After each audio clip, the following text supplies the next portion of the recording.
Hey guys, what's up? I hope you're doing great. Elric of Melnibone is a great novel. It's a great story. It's a great series. They haven't made a movie of it yet, but I'm hoping in the future. They haven't made a game of it yet, but I'm hoping in the future. They made a game called Soul Reaver, but it wasn't exactly Elric. But yeah, Elric of Melnibone, what a great character, what a great world. Definitely one of Moorcock's best work. However, even though they didn't make any of those other media besides the novels, which are the best ones, they make comic books and they're really, really cool. And so I want to show you a couple of the comic books that just came out and, wondering like, are they any good? Are they worth getting? Are they worth reading? Are they interesting? What is it about the comic books? Why did they make comics? And should you read them? Are they any good? So one of the later comics that came out is this one here called Elric Stormbringer. Now the thing about this comic book, the good parts about this comic book is that it's really good. It's got a lot of great artwork, like on the cover. It's got like, it's hardcover, it's nice quality and everything. And if you open it, you can see like some pretty decent like artwork in here. It's very dark, some of it, but it's Elric, so why not have dark? It's a dark fantasy adventure, epic kind of tale. But as you can see, like, it's decent. There's decent, like, it's a decent comic book. The art is pretty good, and everything about it is really nice and attractive looking. The only thing about it is that it is very, very true to the story, but the thing about it is it's a retelling of the original novel, and it's nothing new. It's like it's basically the novel illustrated, and on top of that, it's not just the novel illustrated, it's more of like a summary of the novel illustrated, because in this one short little book, they try to create the whole first book of the series. They put everything that's significant, like one after the other, in the comic book, and they just like cut out so much content that was in the books that was really good, and they just abbreviated it. They put all of the main parts in there, like Elric, his fight with Erkun, how Erkun stole Simorel, how Elric calls on Ariok, how he uses Stormbringer, all of these things. It's very, very summarized. It's very, very like, it's nice if you've read the story, if you've read the novels, but the thing about it is that it's just a retelling of the novels, and it's nothing new, and it just feels like whatever's already been told, and it's like almost word for word. But the only thing that's nice about it is it's illustrated, so it's sort of like reading the novels, like a summary of the novels, the like highlights of the novels, but at the same time seeing the illustration of it. I actually like this cover a lot more. This is the other one. This is book number, it doesn't even tell you which book number it is, but they try to do like one novel per book, but you can see how small this is, how thin it is. And besides the pretty artwork, I seriously, like, it's definitely worth collecting if you like the series. It's nice to read. It was nice while I was reading it and stuff like that. It's just that I already heard the story before, I've read the story before, and this is just an abbreviation of it. It would be nice if they like told the whole story and illustrated it, but they don't. And that's the only other thing about this comic book, is it's not the entire story, and it's just highlights of the story, or like an abbreviation of the story. So that's the thing about that one, but they've done a lot of other comic books that were cool, and this other one here I liked also a lot. And this is cool. This is Making of a Stormbringer? Making of a Sorcerer. Making of a Stormbringer. It's Making of a Sorcerer. And this is cool. Let me just show you. This is comic number 2 of 4. And this is comic number 3 of 4. And doesn't that look like almost the same exact artwork? It's like slightly different. It's like a variation of the same artwork. When I looked at these, I thought, are these variants of the same, like cover variants of the same book? No, this is, one of them is 3 of 4, and this is 3 of 4, and this is 2 of 4. That's the only thing about it. This does not really look like they tried to put a lot of like work and thought into it. I think the guy just made two like paintings that looked exactly the same. However, this isn't bad. This is an original story. It's a lot different though. And it's definitely not the exact, you can see the cool artwork in this one also. And this is a lot lighter colors. It's not so dark like the other one. And you can see like what's happening. Now I skimmed through this. This came out in the early 2000s and I haven't read this in a really long time. I don't remember exactly what was in this. I don't like really remember it, but the artwork is fantastic. I skimmed through some of the story just to try to remember what this was about.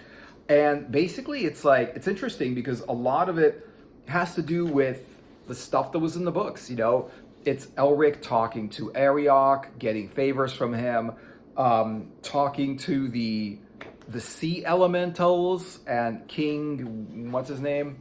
You can see where Arioch appears. There's this like chaos symbol and stuff.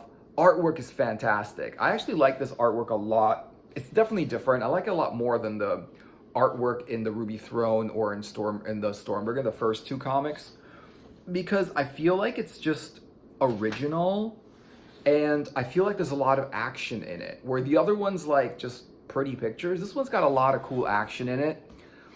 And then the other one, this is 3 of 4. It's got way more original art. I also like that the story's original and it's not just a retelling of the books. It's that world, it's the characters in the world, but the stories are different. What's interesting about this book is, like in one of these, basically it feels like in one of these books, this is where also Elric first picks up Stormbringer and has his first experience with Stormbringer and stuff like that. Like you can see like how all of the cool artwork is in here. So he has his first experience with Stormbringer. Basically Arioch seemed to have given them to him. Like here we go. Oh, here we go. Like, here goes. Arioch, bring me back the black blade. I beg thee. And he's like, there, little mortal. And he gives him Stormbringer. I mean, this is a completely different, because I think in the books, he didn't get like Stormbringer from Arioch. I don't actually remember exactly where he got Stormbringer from, but it was some kind, he went on this adventure to find Stormbringer and Mournblade. And in this book, he got Stormbringer from Arioch, which was a little bit different. Or maybe he had Stormbringer and Arioch was holding it for him. I don't know. Either way, what I like about it is that it's Elric, it's an Elric universe, it's true to the story, it's true to the world that it's in, and at the same time, it's not an exact retelling of the story, and it's a nice 4-part comic book that I think is a good comic, and I like that it's original and everything. So I dig this one. This other one here is Elric the Balance Lost. And I like this series a lot. It's basically not just Elric, but the other Eternal Champions, also the other aspects of Elric, the other aspects of the Eternal Champions. And this is a war of chaos versus law. And what I like about it is that like it's also a completely original story. And not just with Elric, but with the other characters and everything. It's all of the characters meeting each other and everything. And even though, like, I don't think the art is as well, like, executed as it could have been, or as well executed as they did in the Balance Law, in the Making of a Sorcerer. But the originality of it and the monsters in this thing, the Chaos Beasts, are amazing. They are just so cool looking. The Chaos Monsters, the whole story, the war between law and chaos, the weapons, the characters, everything is cool. As you can see, the art is just full of action, full of color, full of everything. And it's just like, the only thing is the faces don't look that, like that face looks all right. That face doesn't look that great. Like they made the chin too big, right? I don't think Melniboneans or, you know, had chins that big or whatever it is, you know? And you can see like how the faces in the artwork aren't that great, but the style of the artwork is nice and the coloring is good. The action in the artwork is nice. The originality of the artwork is really cool. And it is a adventure in other time periods and other dimensions. Some of the characters come from modern times. Other characters come from other worlds that are within the multiverse of where the Eternal Champions live. As you can see, like there's more like pictures of Stormbringer here. Just a whole bunch of stuff happening in here, like just a bunch of chaos going on. Like, look at these monsters, man. They're just super, super cool. So the originality of this, the coolness. I mean, the only thing is the faces aren't that great, but the monsters look amazing. They look weird and chaos and freaking really, really cool. And they're just fighting each other. Like, you got the Eternal Champions fighting monsters, monsters of law, fighting monsters of chaos. And the balance lost. I mean, that's what the title is. And it's about basically, here's another monster, and I think he's holding a Stormbringer or something like, oh no, or is that the four who are one? Yeah. The four, this is actually like, in one of the books, four of the aspects of the Eternal Champions, four of Elric's aspects of himself, join together to create the four who are one. It is a creature with like four faces, 8 arms and 8 legs, and is like 4 times as powerful as one of them, and holding Stormbringer as a sword. That is the first illustration of the four who are one from the original novels I've ever seen. And it's a really good one. I really like it. So they took so much cool stuff from the original series, but they didn't just retell the same story. They made the story different. It's the same thing that you would expect in an Elric story, like, law versus chaos, but they definitely made it a lot different. There's another one here. There's like, here's this other one for Balance Lost. More of them, number 12. Now, there were 12 of these issues of Balance Lost. I've never seen a Balance Lost a trade paperback. So as far as I know, they're only available in these floppies, but usually you get trade paperbacks. So maybe they've released these, because I bought these when they came out in the comic book stores. And so I never really waited for the trade paperback, so I don't know if they actually made any of these or not. But you can see like more of the four who are one, and just a continuation of all this chaotic, crazy, awesome looking art. Fights in other dimensions and other universes. Things in here that are just so cool about this. And it just feels like, because the way they draw the faces is not that great. As you can see, like, the faces don't look that good. They're not really that realistic looking. But all the other stuff, the monsters and the worlds and the fighting and the action and the colors, all of the other stuff looks so cool. And so I can forgive the faces and stuff like that. I think they look amazing. And this is the other one, number 10 from the Balance Lost. And let me just take a quick look. And in this one, it's just more of these weird chaos beasts, and just these crazy looking monsters in here. Amazing stuff. Really cool, nice to look at. Really, really cool stuff. Here's another one. And this one is a trade paperback. And this is Michael Moorcock's Multiverse. And it says in here, Michael Moorcock's Multiverse. And yeah, it's got a picture of Elric here. And it's supposed to be stories of Elric. So here you got Elric with Stormbringer, and you've got the cup and stuff like that. So I actually bought this thinking it's going to be an Elric story because it's got Elric on the cover and it's Moorcock's Multiverse.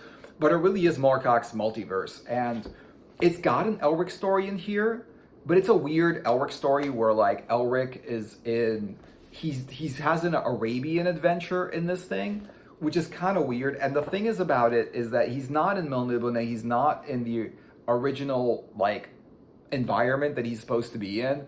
And I think every time that like Moorcock takes Elric out of his environment, I always like don't enjoy it as much as when Elric is in his own world. Like when Elric is like in the modern day or something like that, and he's not Elric, he's just an albino in the modern day, but he's supposed to be Elric, right? It feels like they take him out of the original thing. Like even like an Elric, Elric in Time or something like that, the other novel that came out with Elric at the End of Time or something like that. I like the idea, Elric of the End of Time. It reminds me of the Hawkwind song. Was it Warriors at the End of Time or something like that? Great song from Hawkwind. And Moorcock was part of kind of like together with Hawkwind. And Hawkwind wrote a lot of songs from Elric and from the Moorcock universe and stuff like that. So, but you can see here is there's just a lot of other stuff in here. There's the rose, there's a bunch of stuff. There's like, here's another one with like a lot of like clocks and things like that. Things happening through time. Not name of the rose. So they have a story here called Moonbeams and Roses. So the moonbeams are roses, I guess Elric is the rose. I've heard him be called the rose before. Moonbeams is that's how you go from one dimension or one world to the next. You walk down the moonbeam roads or something like that about it. And so you've got a bunch of that. And as you can see, like you got a bunch of stories in here. And it doesn't get to Elric, and it's like halfway in, and it still doesn't get to Elric, and then you go like even more in, and it's still not Elric. So I read this as much as I could, and then I tried reading the Elric story in here. As you could see, like it's just an Arabian adventure, which was like, yeah. I mean, I tried to really read it, understand it, but it's got him, it's got his sword. In the sword isn't even black. It's not even a black sword. You know, is the only thing about it. And I feel like, here we go. Duke Elric is the story that's in here. Right? And it's like a small little thing. And you've got him riding camels and stuff like that. So, I don't know. You know, I just... and then like, you know, it's a little bit of that. And then it's more of these Moonbeams and Roses, part 10, Conspirators of Babel. And so the only thing about it is that like it's cool, and then you got some Elric in the back here. So the only thing about this one is it's okay, but it seems to be marketed as an Elric book because it's got Elric on the cover of it, and it's got like Michael Moorcock's multiverse. So I figured it was going to be Elric and the Eternal Champions, but it's basically all of these other stories, Moonbeams and Roses and stuff like that. I've heard of other people reading this one and saying it's really good. I find it hard to get into because I was kind of expecting Elric, and the Elric Eternal Champion stuff is the stuff that I like from Moorcock anyway. And I just felt like it just takes way too long. And then trying to read Duke Elric, I just didn't find it was as really as good. Other than that, the artwork is decent, and it's a comic book. You know, and really, I've had this book for like years. I haven't been able to read the whole thing because I just can't get into it. So yeah, out of all of them, I would say like if their comic book is actually like Elric in the comic book, and it's a original story, I would say snap those up. I say those are really good. I think they're worth reading. I like the fact that there's original stories. I feel like Elric is a character where you can continue the story with him and his world, even after like, because, you know, even after Moorcock had him killed anyway, you know, it doesn't really matter because like, there's just too much like adventure in Elric. And besides, Elric is a multi-dimensional like being. And so it doesn't really matter because he can walk through other dimensions. He's met himself and other aspects of himself who have known him, but he doesn't know them before. Like in the Sailor on the Seas of Fate is where he meets all of his other aspects. And the thing is, they're so multi-dimensional and they live on different worlds at the same time that you could always continue an Elric saga. You can always use Elric as a character because it could just be a chapter from his life when he was alive, and you could pretty much put him in adventures anywhere, and you could just ignore the fact that he got killed by Stormbringer, and you could just continue the adventure anyway because whatever, you know, it's all magic, it's all fantasy, and nothing has to stay the way it's supposed to stay. You know, and I feel like any comic book with Elric on it, I think it's worth reading. I definitely think most of them, except the Moonbeams and Roses one, is exactly what you get. It's an Elric comic. It's the stories from Elric. And I thought I would like the retelling of the original novels, like in Stormbringer and the Ruby Throne, which I did, but I also felt like whatever I was reading, I felt like I already knew it, like I knew what was going to happen next. And I think that's like part of the reason why, remember if you like watched the Star Wars movies, like the episodes 4, 5, and 6 were already there and they were really good. And then they try to tell episodes 1, 2, and 3. And I think the main reason why it didn't work as movies is because everybody knew what episodes 4, 5, and 6 were. So nobody really cared about what happened before because they already knew what the end was going to be. There was no like suspense. There was no excitement about it. There was no like what's going to happen next, right?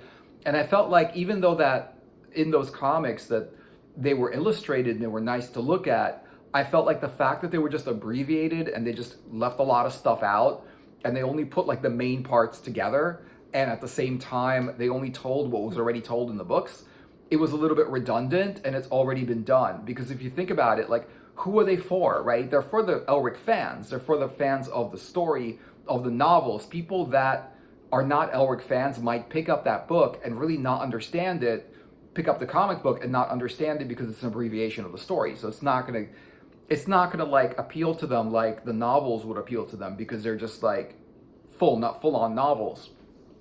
Whereas like the fans of the series are probably just gonna feel like they already know the story and this is just an illustrated summary of the original books and stuff like that. So I would say like the Balance Lost and Making of a Sorcerer, and there's a few more that I just couldn't find. I know I have a couple of them like somewhere here, but I couldn't find them, so I just like stayed with these. I would say those are really, really great and they're worth reading because they're new stories, they're new adventures, they're nicely illustrated. And even though some people liked them or didn't like them because they were like maybe comparing them to the original stories, the thing about comparing them to the books is the books were great. They were great, and it's really hard to make something that's that good consistently. Like even like if you think about a band that had a great album, it's hard for them to make another great album. You know, they already had a great album or they had a few great albums. It's hard to continue that kind of thing. When you make great stuff, it's hard to keep making great stuff. So I would say, yeah, Elric comics are definitely worth reading. Definitely check them out if you see them anywhere. And yeah, I think some of them are just amazing, but you know, you never know until you actually read them. And you know, you never know until you actually try, because some people might have different opinions of different things. So thanks for watching, guys. I hope you enjoyed the video. Give it a like and a subscribe, and I'll see you guys in another video later.